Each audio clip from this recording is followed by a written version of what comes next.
and this is the hydraulic version. I didn't even know what a lot of the things were going to do.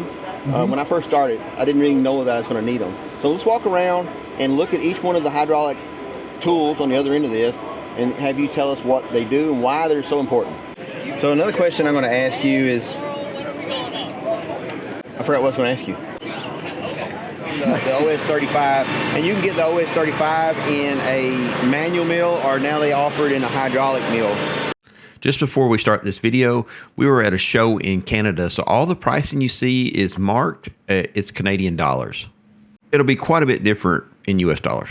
Hey, welcome back to the channel. I'm Tony, and this is Tony's Tractor Adventure Homestead. And we are in Ontario, Canada, Barrie, Ontario, Canada, at the Norwood facility. We're doing a Norwood open house. It's amazing.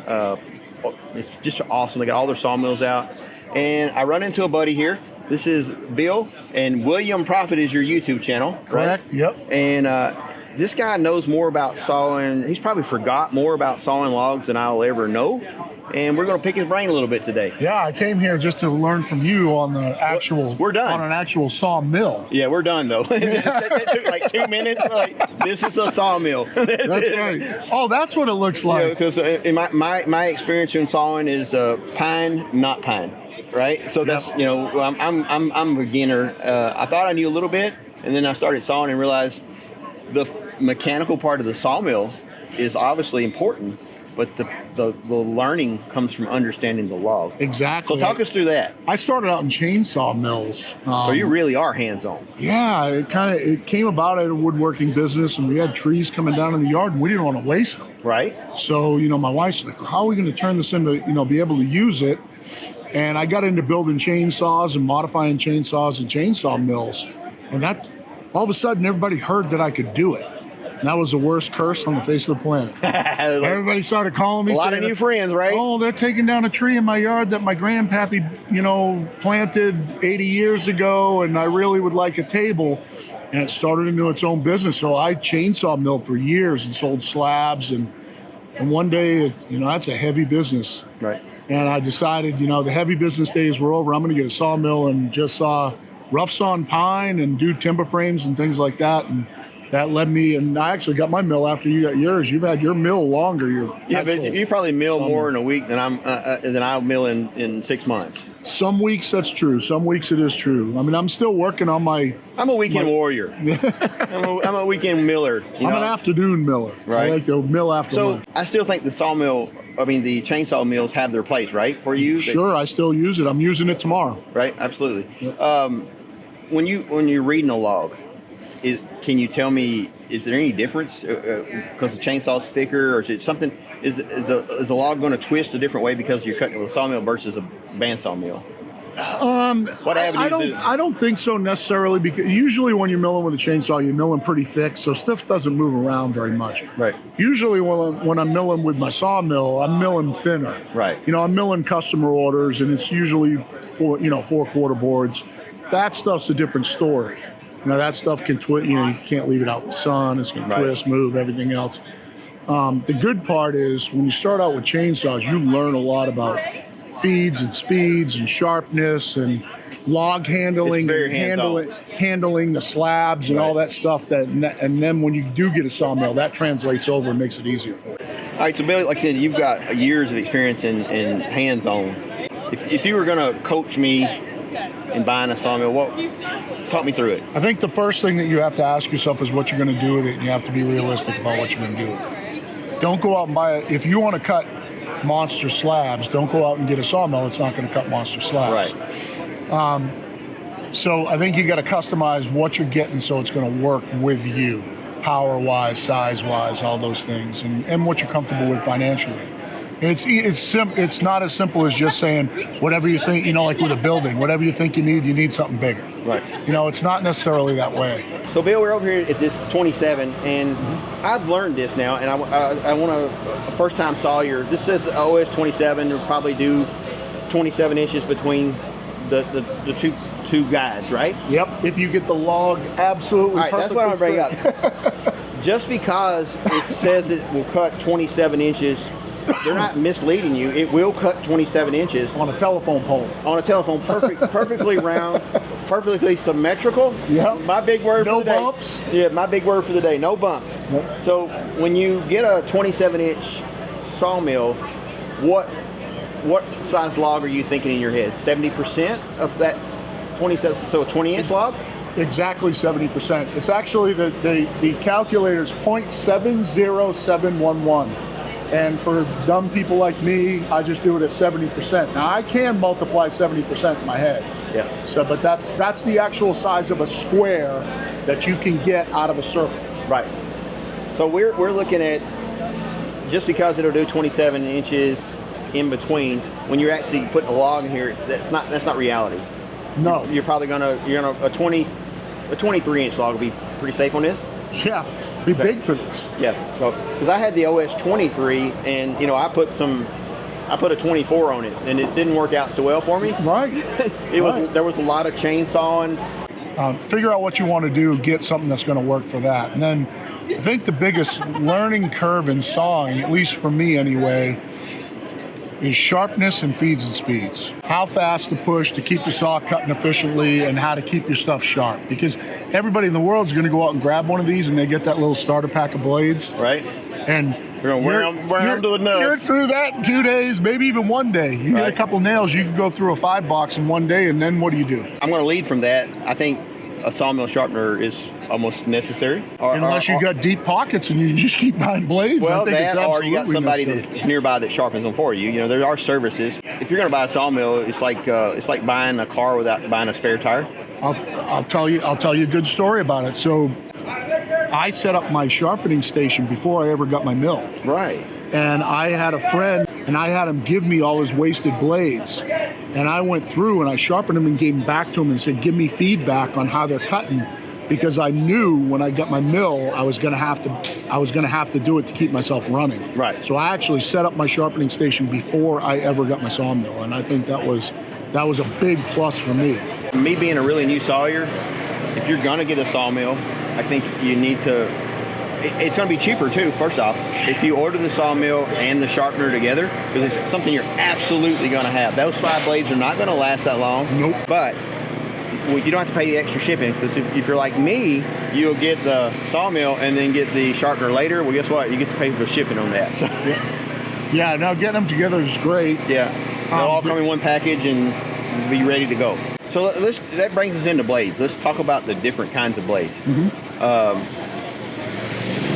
Zero, pitch, 7, 10. What does all that mean? So that's rake angle.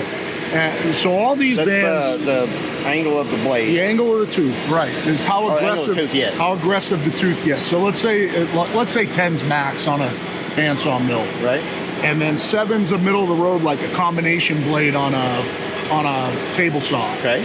And then the 4 degrees kind of like the least, and that's like a specialty rake angle What would for that be cutting used for? frozen wood, Okay. real tough wood like spruce, things like that, or real big hardwoods too, especially if you're a little bit underpowered, cutting big hardwoods like oak and white oak and black locust and hickory, things like that. So what they do on the 4 degrees, it doesn't dig in as much. It's more of a scraping action going across. So let's break it down for the people that are new sawmill owners. They're gonna, let's say they're doing cut pine. What blade? 10 degree, 10 degree. Okay. They're gonna cut white oak, 7 degree. and then frozen. 7 degree, because they're not going to. A 4 degree is so specialized that they're almost never going to use it. I've never even seen one. Right, So right. I know there are out there for Yep. specialty use, but so hardwoods, 7 degree. and then what if you run a 7 degree through a pine? What's gonna happen? It'll cut fine. That's all I use is 7 degree. Oh, so you just only use 7? I only use 7. So if you're starting out, probably just go with 7. Go with 7s. Can't get in trouble. Yeah, and then if you're going to do a lot of pine, all pine, then probably maybe move over to a 10. Yep. If you've been running 7s and 7s and 7s and 7s, and then all of a sudden you get some small pine and you run a 10, you'll go, oh my God, why haven't I been running this all the time? Because it just cuts faster and smoother. And So let's say well, first off, we're here on the OS35, and you can get the OS35 in a manual mill, or now they offer it in a hydraulic mill. And I had the opinion that this is kind of a betweener, a professional guy, and so if you're a little bit more hardcore, going to do it a lot more if you're going to do hydraulic. Or let's say you have some physical limitations. This is going to help you. You're going to set the log up here with your tractor, and then you're not really going to. Only thing you're going to touch is taking off your cutoffs. Yep. But you brought a point up saying that this mill with these hydraulics brings it to. It's a pro level mill, right? Because there's no one else that offers a mill like this in this price range. This is a game changer for these guys. Right. Game changer. Well, you make this mill 20 feet long, and this mill will do what a. Yeah, and you can absolutely make this as long as you want. You can. Mine's 17. I can cut 17 and a half feet. My mill's like 22, or I think it's 21 or 22 feet long. Yeah, mine's only 20. Right. I can cut 16. I'm guessing, so don't hold me to those numbers, but I know I can cut a 17 and a half foot log. I can cut 16.7 right. without moving the log. Right. So this is so you're saying this is a stepping up into you're getting a lot of bang for your buck. What I'm saying. Oh yeah, big time bang for your buck. This is a home run for this Frontier line. Home run. And this is the hydraulic version. And come around here and let them see the controls. And we just put this on our sawmill. Morning, Tanya. I'm going to be honest. I didn't even know what a lot of the things we're going to do. When I first started, I didn't really know that I was going to need them. So let's walk around and look at each one of the hydraulic tools on the other end of this, and have you tell us what they do and why they're so important. That's what those do. There's that. All right. They save that gun. Right. This does everything that does. That just does it way easier. It does way easier. So if you do have some physical limitation, this is, and I have some physical limitation. Me too. And this is, one of the reasons I think this is so important for us. But let's go around and let you. The reason I want to go so basic is because I know as a new sawyer that I didn't know. Right. Right. So right over here we'll start off with this little log dog. Yep.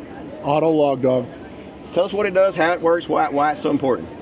So, if we go super basic on it, when you make this cut, obviously this log's round. When you make this cut, you don't want this log to move. If this log moves, it's going to bind up your blade. And break possibly. Correct. And break if you keep going at it and pushing and pushing and pushing. I've played that game before. Yeah, it's screaming at you, then you're going to build up heat and it's going to break the blade. So the job of this is to push this up against the static surface and hold it tight so that you can make this cut without having this log move. Right. That's its basic function. Now on a manual mill like mine, we're going to do the gun show. Right. We have our own little log dogs that we stuff in the side and we snap them down and it holds it, and I've got 3 sets, and I dog the log enough that it doesn't move, so that when I go like this, it's not going to move around. Right. Now I've seen other people on YouTube use this log dog to get up under and maybe flip a log.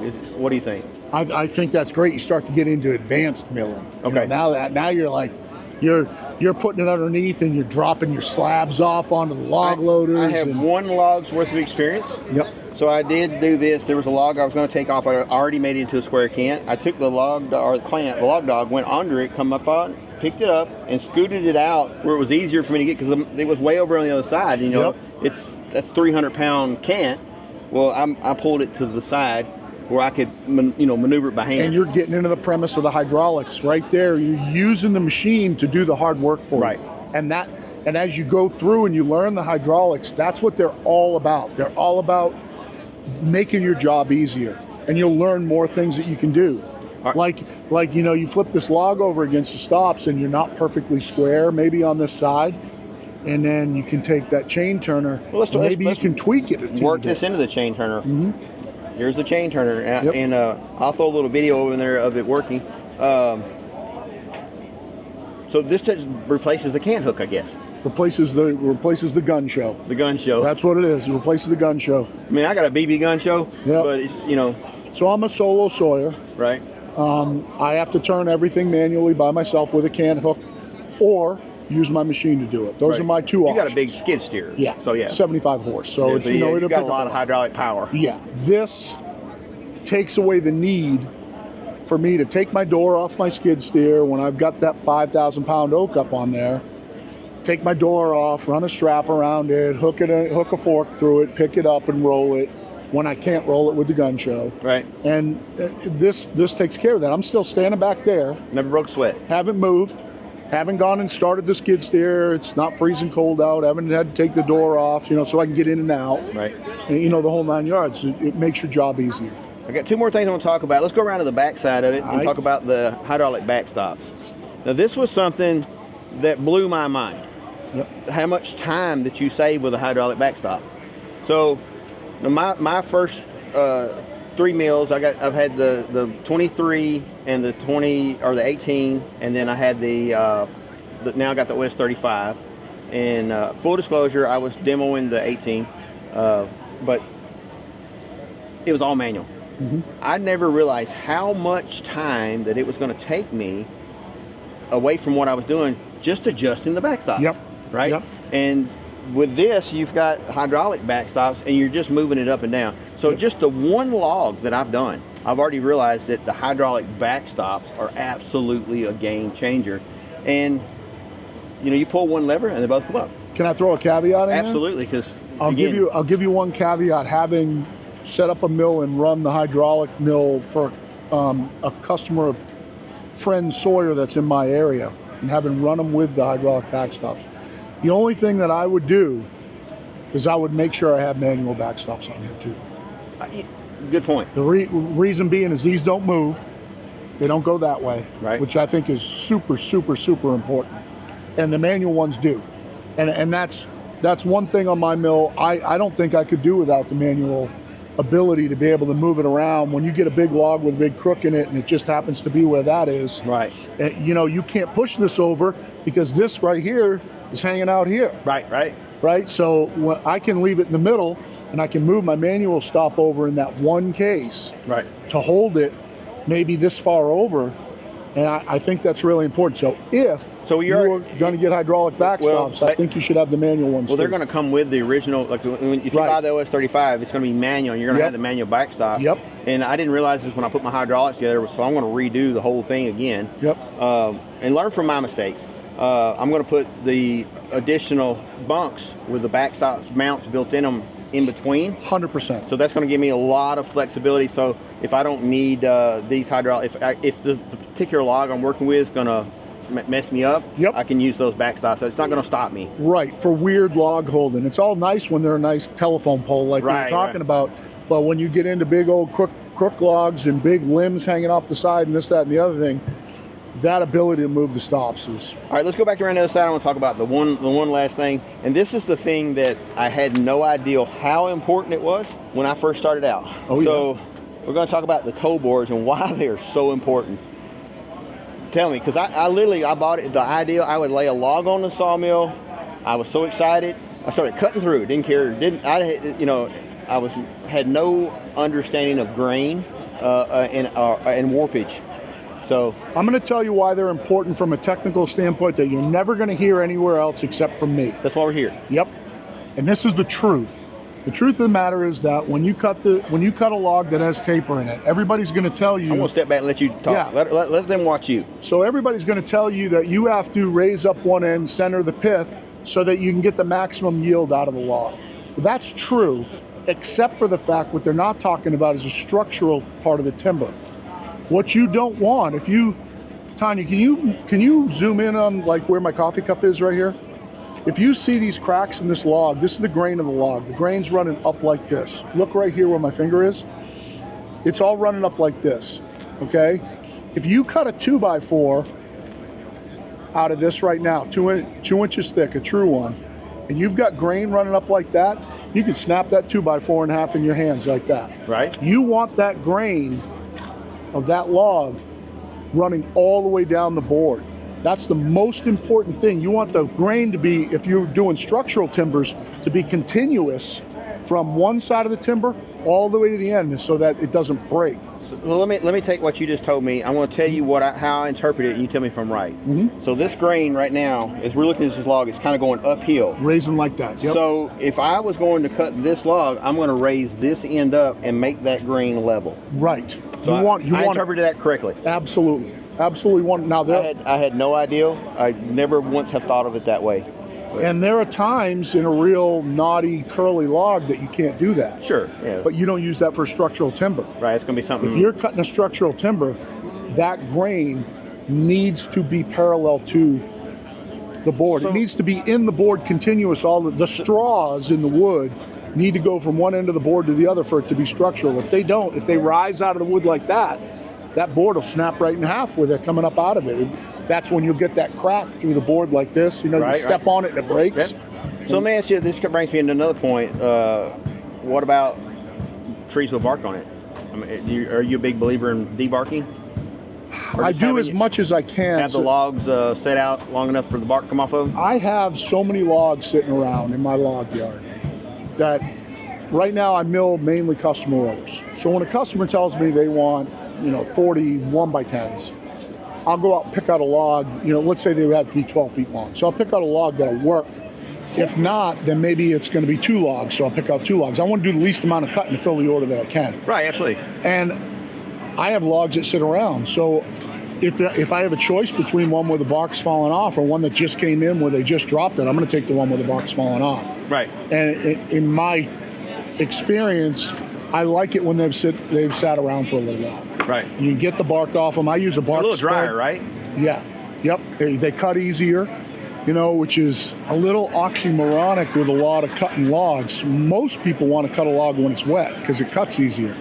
Well, on a sawmill, when that log dries out a little bit, unless it's hickory, right, you want to cut hickory wet. Yeah. But in a pine, when this log dries out a little bit, you don't even feel yourself pushing through it. Right. It cuts it like a piece of paper. Right. And that's. So we've covered all the hydraulics here on this sawmill, and I really appreciate that insight because, again, when I first started out sawing, I plane cut everything, and right. I remember commenters going, "That's going to warp." I'm like, "Why?" Then I started out from ground zero, headstrong, right into it, and right. So now I understand why the more I'm doing it, I understand why I need to use the toe boards, and even on the manual mill, I would jack up the log and put a board up under it, so I don't think it's so much about the pith as it is about the grain. Right. And you can see in this log just where the grain rises up right here like that. Imagine that board drying. Absolutely. What's it going to do? It's going to warp one. Right. It's going to follow the grain. Yeah. Absolutely. You get that grain nice and straight, it's got a better chance of drying. All right. Well, Bill, man. Tony. Appreciate you so much, brother. Yeah. Glad I got to meet you here. I got to watch you on YouTube, and if you guys want anything, make sure you check me out. William Prophett on YouTube. This guy, he does videos and he tells you the nuts and bolts. If you really want to learn how to use the sawmill, watch his channel because he does a really good job explaining. He's got his teacher's heart. Thank you. All right. God bless. Have a great day.